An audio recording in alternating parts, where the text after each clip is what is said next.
Out of the entire line of La Sportiva's TX series of approach shoes, these are the most technical and highest performing shoe.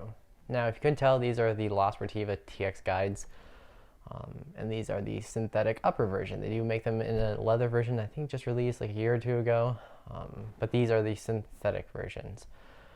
And yeah, they are a really high performance shoe, and you can kind of tell by some certain features with them. So with that being said, let's just get right into it.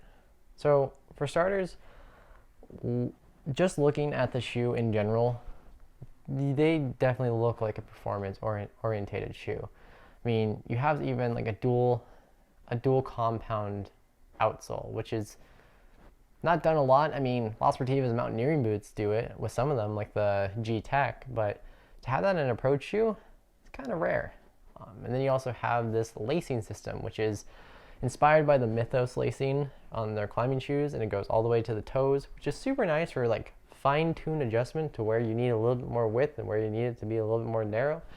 So that is pretty nice to have on that. But yeah, I mean, everything about this shoe does scream performance. I mean, even the upper. So on the TX3, the upper has a little bit, it's still a pretty well knitted upper, and it's pretty dense and durable. This is taking it to the next step. I mean, these are synthetic, and they do have like a mesh. I don't even know if they're mesh anymore. I actually don't think they are. I think they're just like a synthetic upper. And normally you think that synthetic shoes, because they're synthetic, they'd breathe a little bit better. This mesh is very tightly knitted, and you get some breathability, but not a whole lot. They are going to be slightly more breathable than something like a leather shoe, but they're not as breathable as you think they would be. But yeah, so that's very performance orientated. You also get this more performance orientated tongue. You don't get a fully padded tongue. This is a tongue that's very much inspired by their trail running series of tongues. I think it's almost the same kind of style of tongue that's on the Jackal. I'm not totally sure. And kind of with that being said too, you have this like trail running inspired midsole. And this is where I see a lot of confusion with this shoe. As a lot of people see the midsole on the shoe and they think this is a trail running shoe that is also, has some climbing aspects and can be used for that. Don't be mistaken, this is not a trail running shoe. This compound that they have on here, I mean, this yellow, it's solid, it's rock hard. And you can kind of see in terms of the stiffness, these things are super stiff. These are the stiffest shoe in the entire TX line of approach shoes.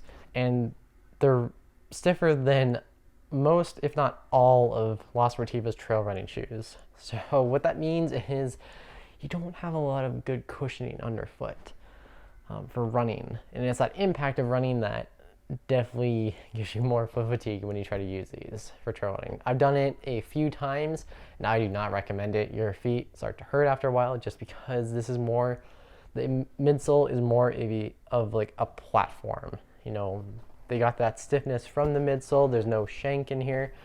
So all the stiffness of the shoe is derived from the midsole. So, and like I said, what that means is because these are so hard, they don't do a lot of good for impact. There is a dual density foam though. There is that catch, is that this black foam on the back is a little bit, it has more give to it, but in terms of something like the La Sportiva Caracal, it's not the same level of cushion as the Caracal. I think this is, it's probably the same density of foam that's on the heel and the Caracal. It's denser. So it's not as dense as this yellow foam, but it's not as soft as the other foam on the Caracal. So you're not getting a very cushioned ride with these. And I think that is where a lot of people get confused with the shoe, just because they do look like trail running shoes when they are in fact not trail running shoes. So just be aware of that. And kind of with that being said too, because it is foam and it's more of this like kind of plasticky feeling foam, it's a little bit more dense. You do get more wear on it. I don't know if you can see the midsole and how it's getting some puncture points, and on that side too. Now, do you have to worry about that? No, like obviously it's not gonna have any like structure problems to the shoe. You get kind of those punctures, but aesthetically it is there, and it does kind of make you wonder how durable is the shoe overall. Like if you had like a season or 2 seasons of use with these and you're doing a lot of bushwhacking or rough trails, you do kind of wonder how good is the shoe gonna look on the other end. So that's even something that I've been wondering, and I don't know. Well, I guess we'll have to see over the next couple of seasons of use with it, but just kind of know that kind of those Sportiva shoes with this newer style midsole have a tendency to look beat up faster. But other than that, let's go to like the performance of the shoes. So like I said, these things are super stiff. They have been one of my go-to choices for like longer approaches, more technical approaches, and even more technical hikes. I've been using these shoes as kind of like a hiking shoe, and that kind of has some downsides just because I like to run when I'm going downhill, and these don't really work that great. It definitely does feel like you're like walking on a platform and you just like almost like duck foot coming down. It's not that great to run down in, but they're definitely really great to have when you're going uphill, just because you do give that platform and you give that, you know, sense of stability every time you're stepping up. So that is super nice with these shoes, and they're pretty lightweight. I'll put the exact weight on the bottom, but they are pretty lightweight. And you know, the dual density rubber is kind of a nice thing to have. They very smartly put 2 compounds, and the compound in the back is Vibram Mega Grip, and the compound in the front is Vibram Hydro Grip. And I've done kind of like a synopsis on both of these compounds with the 2 different shoes that use them, like the TX2 Evo that I have and the TX3. As a quick recap, Vibram Mega Grip is technically the stickier compound, and it technically wears faster, whereas Vibram Hydro Grip is a more harder compound that does better when it's in wet terrain, and should theoretically last longer and wear in, yeah, it should have a longer lifetime. I've kind of found that those tables have slightly turned a little bit. I found that every shoe that I've used with Vibram Mega Grip, the Mega Grip does better than the Hydro Grip, and it's kind of showing it. It's not very noticeable in this, but you can kind of see that the tread is starting to wear down on the Hydro Grip part, and then whereas the Mega Grip part, obviously there is some wear, but there is not as much.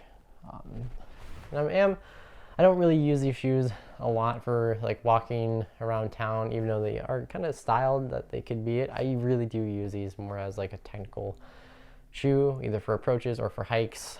And you know, kind of the nature of what I use it for kind of shows with the rubber. You know, it's a little bit more of like a rockier output. Sometimes I'm dealing with limestone, and sometimes limestone has a tendency to take chunks out of rubber, so there is that. But overall, I mean, their outsole performance is, I do like it. I like the dual compound. The one problem I've seen though with the shoe when it comes to the outsole is that because it's split right here, it does have a tendency on some shoes, not every shoe, that either one of the compounds will start peeling back because the glue will fail. So just be aware of that problem. I've seen it before. Hasn't happened to me. Hasn't happened to me yet, I think. No, hasn't. So yeah, just be aware of that problem. And yeah, the other thing I think I'll mention that could be a problem that I'm starting to notice on this shoe, I think on the other one too, is that you're starting to see this separation right here with this kind of like scuff guard in the front, and it's almost due to the material being too rigid and where it's glued. Now this is kind of the same problem that I had on the TX3s, with that right on the corner there's a little part of the uppers that started to wear out just because the uppers were stiff, and then where it was glued on is stiff, and it created this pinch point and it's starting to separate. And in my TX3s I put a hole in it, so I'm not overall 100% sure how long these will last in that area. I feel like these are going to have the same problem as the TX3s, that there will be a hole that's going to be formed in that pinch spot because it's either the like a little bit of friction right there, or it's just that like constant flex and it being stiff, and then it just starts to wear a hole. So I don't know overall for like how long-term durability The uppers, like time will tell on how durable they actually are. And I think the final thing I'll kind of go about these and talking about them is the fit. Some people have a grievance with these because they are extremely narrow. I find that they're actually pretty nice for me. I'm not wanting, I'm not really loathing for space with these shoes. I find them that they're plenty wide for me, but they are definitely narrow. I mean, they are more of a narrow shoe than most, and just be aware if you have a more of a wider foot, these probably won't work for you. You know, you might have to make some adjustment to them. You might either have to upsize or just pull out so much of the lacing here so you have room for it to kind of expand if you put your foot in there. But that kind of might detriment the overall performance of the shoe. So I definitely would recommend, if you have a wider foot, go with something along the lines of like the TX3 or TX4. Those have a wider foot box and are a lot nicer to people who have wider feet, whereas these definitely are narrow, but they're not narrow for me, and I find that I really like them. I actually stayed away from these shoes for a long time just because I thought they would be too narrow for me, because I really did like my TX3s, and I was like, I like how wide these are. I was like, I don't want this narrow shoe. But after I got my foot in these, I was like, these are really nice. Like, they fit really well. They're almost one of my best fitting shoes that I own. So there is that. I really do like them. And I do like that they are really stiff. I'm kind of a sucker for stiff shoes. It's why I tend to do a lot in my equilibriums as well. I like the platform that stiff shoes give you, and the, you know, confidence and security in your footing. So when these are like the stiffest approach shoes that I own, I really do like them for using for like in more technical areas, just because, yeah, I like my footing to be secure.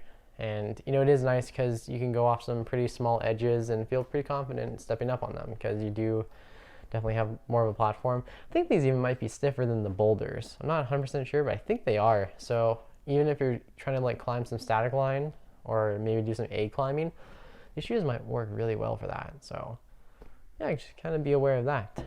But overall, no, these shoes are performing really great. I do have some concerns, like I said, about the uppers, about the long-term wear. Same thing with the outsole and kind of the midsole. There are some questions to be left, and, you know, only time will tell to answer those questions, and we'll just have to see. You know, maybe if 2 years of use of these, you know, I'll do another review, and we'll see how they are then in terms of durability. But overall, they are a really high performing approach shoe. They are probably one of my favorite more technical approach shoes. Just don't trail run in them. Just save your feet, don't trail run in them. So yeah, that's been like a long-term review or a year review of the La Sportiva TX guides. If you have any questions about these shoes, feel free to comment. I'll try to get to them as soon as possible. I know that I probably didn't cover a lot of things, or the thing that you might have a certain question about. So yeah, just feel free to comment and I'll try to answer it. So yeah, thank you guys for watching this video, and I'll see you guys in the next one.